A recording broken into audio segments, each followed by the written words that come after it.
Hello, everyone, and welcome to the week of April 27th. I'd like to review your principles of technology work that I'll be assigning for the week.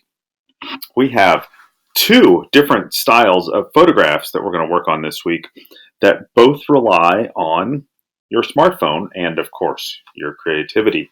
Let's jump in and get started. I'm on the class website, rodmilstead.com/pt. Here are the links to the two styles of photography. Let's look at vertical panoramas first. So you are probably familiar with panoramic photographs that create a long strip where the photographer shot an image that was either left to right or right to left. It's been around a long time. Here is a picture of San Francisco from 1851.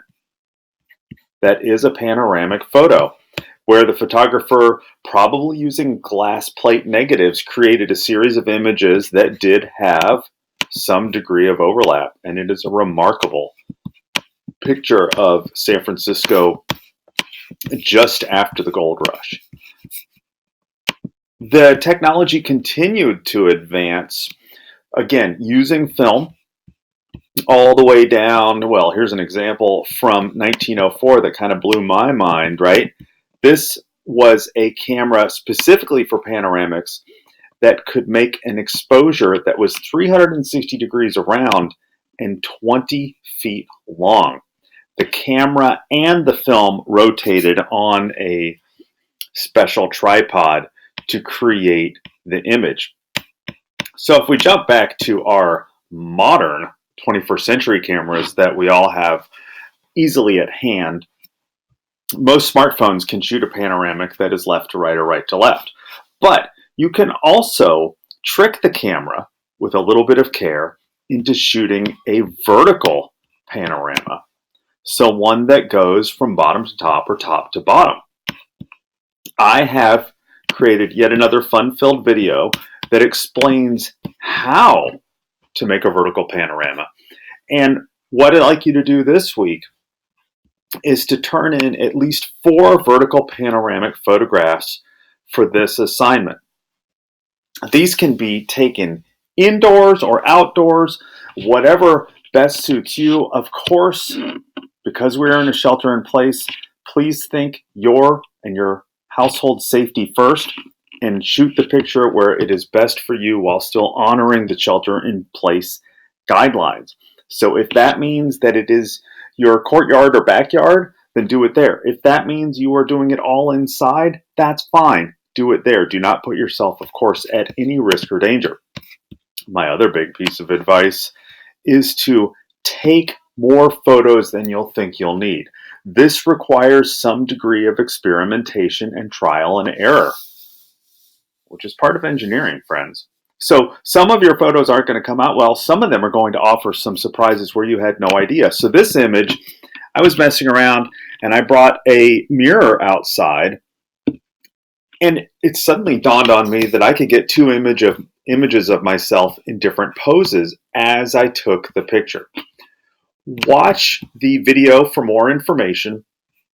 And of course, reach out to me through Google Classroom or email if you are having any questions or challenges with this assignment, and turn in the images through Google Classroom. That is assignment 1, which is due a week from today on Monday, May 4th, Star Wars Day.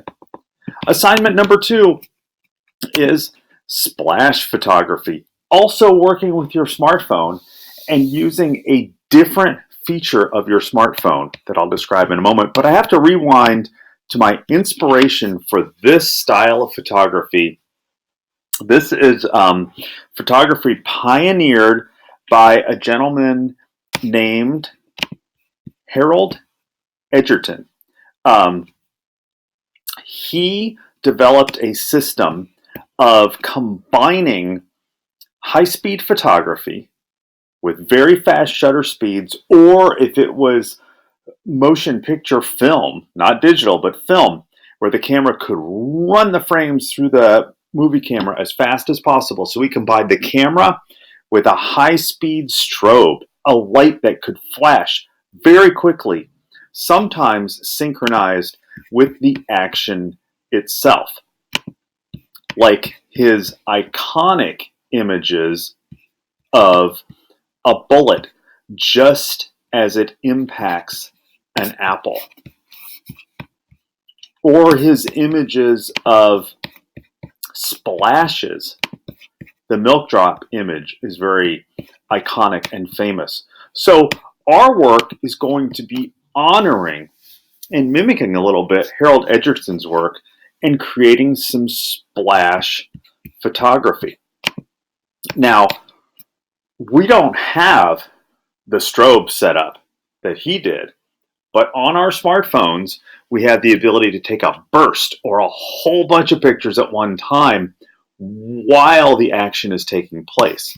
So your mission this week is to try some splash photography. Now, what worked for me was to use ice cubes and a glass. And then if I was outdoors, using the light to my advantage and playing around with where I wanted to be pointing the camera relative to the light, like here's a sunset photo, right? Or if I'm working indoors, bringing a flashlight into play and using that as my light source. Again, like I said for the other assignment this week, your safety and the safety of your household is what's most important to me. If you want to work indoors, grab a flashlight, a clear glass with water, an ice cube, and your smartphone, and get to it. The tricky part here and the fun part is you don't know what you're going to get until after you look at the pictures. I have a full video description for doing outdoor splash photography or indoors, and your mission here is to create or turn in at least 4 images through Google Classroom. I recommend you take a lot more and then turn in the ones that you love the most. So I'm really excited to see your work this week, doing a combination of different styles of photography. Please reach out to me through Google Classroom or through email if you have any questions that I can answer about this, or I can help with any troubleshooting. Thanks for watching. Have a great week, and I'll see you Thursday.